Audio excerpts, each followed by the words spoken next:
Vamos falar então do motor de indução trifásico.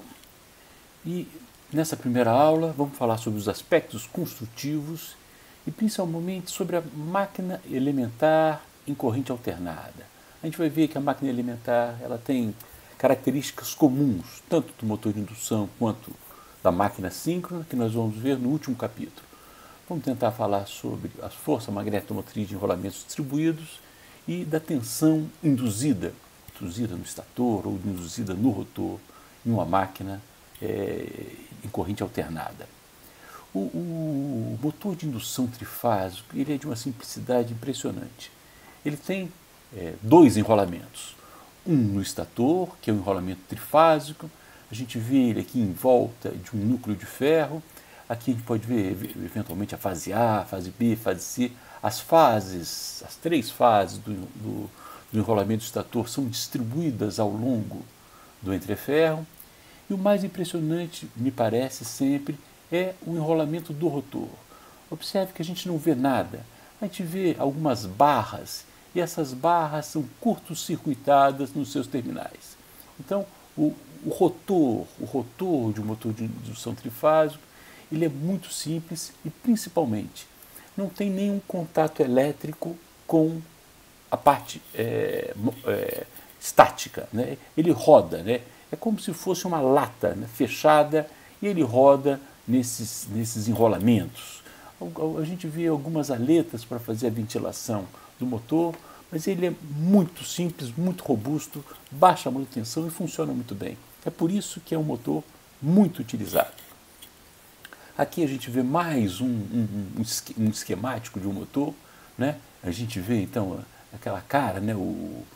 Os enrolamentos do rotor sendo simplesmente, né, um núcleo de material ferromagnético cortado por ranhuras, e nessas ranhuras são colocadas barras de alumínio, barras condutoras de alumínio que estão curto-circuitados de um lado e de outro. Essas barras curto-circuitadas são em geral chamadas de um rotor tipo gaiola de esquilo. Como é que funciona então o motor? Então nós vamos tentar analisar uma máquina elementar, composta de um estator, onde estão, como a gente viu, os enrolamentos do estator. Eu estou desenhando aqui só o enrolamento da fase A. E o rotor, que também é um cilindro, onde nas ranhuras são colocados algumas barras de alumínio. A gente observa nessa figura que eu estou chamando este eixo do estator, em geral o eixo da bobina A do estator, e esse eixo, o eixo do rotor, e a defasagem entre esses dois eixos eu chamo de θ. Se essa máquina estiver rodando, por exemplo, a alguma velocidade ômega, θ será igual a ômega-t. Vamos ver então como é que eu analiso, né, esses dois enrolamentos, né? Como é que a gente analisa o comportamento elétrico e mecânico. São duas equações, né? São a equação elétrica e a equação mecânica. A equação elétrica é dada pela lei de Faraday, né? A queda de tensão é dada por uma parte resistiva, a lei de Ohm, e a derivada no tempo do fluxo concatenado com cada uma das bobinas. A parte mecânica é definida pela lei de Newton, ou seja, o conjugado resultante é igual a constante de inércia vezes a aceleração angular. Nos nossos problemas em regime permanente, eu tenho que a velocidade é constante, portanto a aceleração é nula, o conjugado elétrico é sempre igual ao conjugado mecânico em regime permanente, e o que define o conjugado elétrico, como a gente viu, é a derivada da coenergia, que pode ser dada em sistemas lineares por essa expressão, ou seja, pela derivada da matriz de indutância em função da posição θ. Da mesma forma que a equação elétrica, não é? Que é dado por lambda, que nada mais é do que Li, também é função da matriz de indutância em função da posição θ. Tanto a equação mecânica quanto a equação elétrica a solução passa pela matriz de indutância. E é isso que eu quero tentar determinar nessa máquina elementar qual é, então, a matriz de indutância daquelas duas bobinas acopladas. Vamos calcular, então, E veja, é fácil calcular a indutância, né? Porque sempre o fluxo concatenado é fluxo concatenado pela corrente. O fluxo concatenado é uma função, é a relação entre a força magnetomotriz e a relutância, sempre multiplicado pelo número de espiras, é claro. Numa máquina como esta que a gente viu, o entreferro é constante. O entreferro constante significa que a relutância é constante. Portanto, fundamental para calcular a indutância é determinar como varia a força magnetomotriz produzida por aqueles enrolamentos que estão distribuídos ou no estator ou no rotor. Vamos tentar, então, visualizar como é que são a força magnetomotriz de enrolamentos distribuídos no estator. Vale tudo a mesma coisa para os enrolamentos do rotor, como eu já disse. Mas, em vez de pegar esse enrolamento completo, eu vou começar analisando uma máquina ainda mais simples, onde eu tenho um único enrolamento no estator. Eu queria definir um outro ângulo, não o ângulo de deslocamento do rotor em relação ao estator, mas um ângulo espacial do estator. Veja só, eu vou definir um ângulo alfa como sendo esse ângulo entre a posição do eixo magnético dessa minha bobina do estator e o entreferro. Por exemplo, esta bobina está localizada em alfa igual a π sobre 2.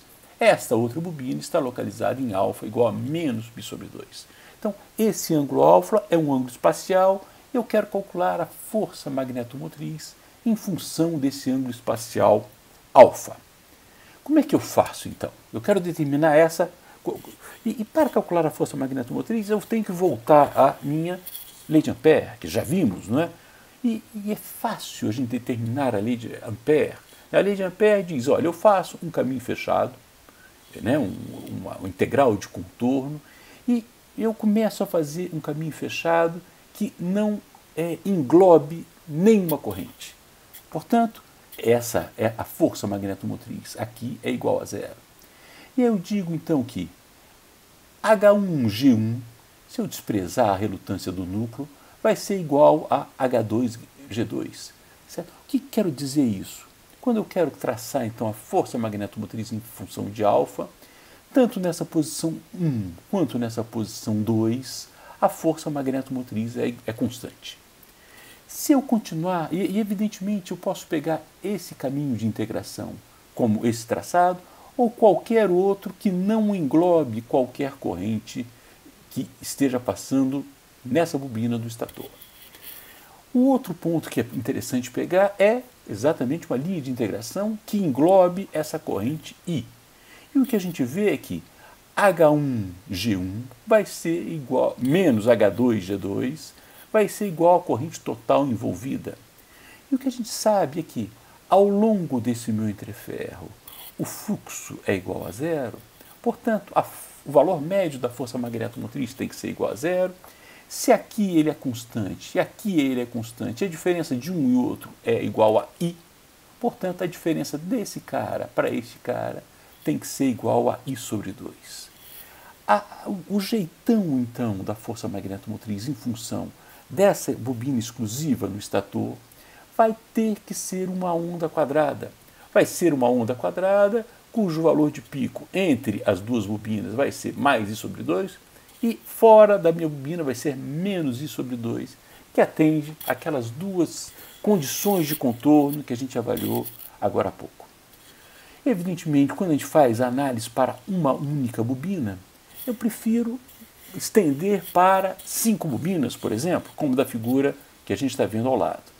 E aí o que acontece é, evidentemente, rigorosamente a mesma coisa, né? A bobina 1 que a gente viu aqui, a bobina 2, 3, 4 e 5 vão ter 5 ondas quadradas, todas em função de alfa.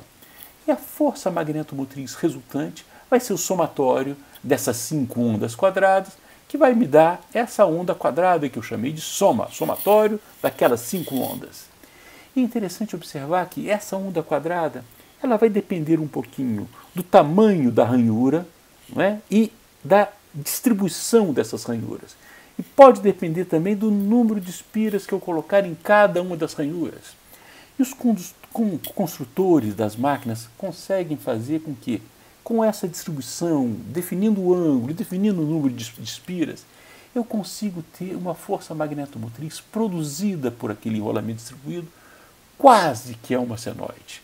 Agora, se não é exatamente uma senoide, eu posso decompor essa onda em uma série de Fourier, e a fundamental dessa série de Fourier é o que a gente vai considerar. Então eu chamei aqui de força magnetomotriz fundamental, é uma onda cossenoidal em função de alfa. E a gente consegue calcular o valor de pico, vai ser dado pela força magnetomotriz dividido por 2, tá certo? Porque metade para cima e metade para baixo, e esse fator que vem da minha decomposição em série de Fourier. E eu quero agora calcular, então, a matriz de indutância, sabendo que a força magnetomotriz é uma onda senoidal. Se a gente sabe isso, agora a gente viu que já definimos esse ângulo θ, que está relacionado à posição do rotor, né?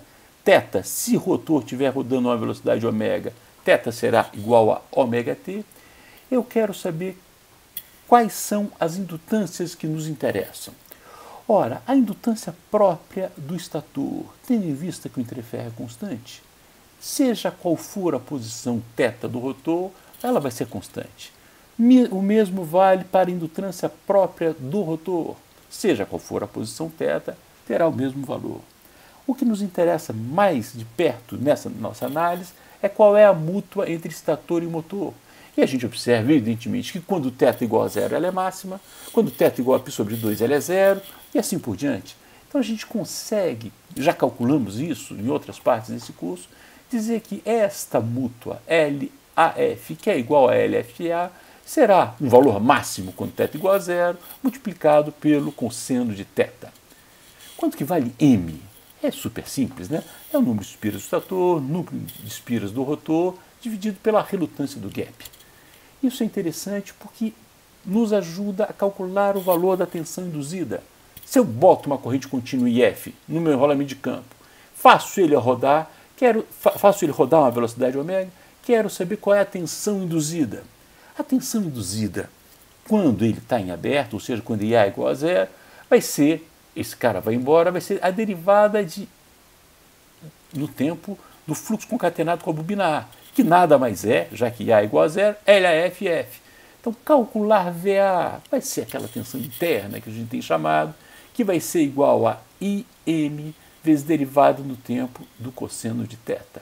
Como θ é igual a ômega-t, sai o ômega para fora e fica IM ômega seno de θ, se eu derivar esse cara em relação ao tempo. Portanto, eu consigo calcular a tensão, evidentemente consigo calcular o valor RMS da tensão, e vale a pena a gente prestar atenção numa coisa. O valor RMS da tensão tem aquele 2π sobre raiz de 2, e aqui aparece o quê? A força magnetomotriz produzida pelo enrolamento de campo, dividida pela relutância do caminho magnético. Isso nada mais é que o fluxo produzido pelo enrolamento de campo. Então eu volto a ter uma expressão muito parecida com aquela deduzida no início do curso, dizendo que o valor RMS da tensão induzida vai ser proporcional a uma constante, né, que define o valor RMS, número de espiras do estator, fluxo do campo e a frequência. Já vimos essa equação também mais de uma vez. Era isso que eu queria falar nesse capítulo, nessa primeira parte. Eu agradeço muito a atenção de vocês e até a próxima.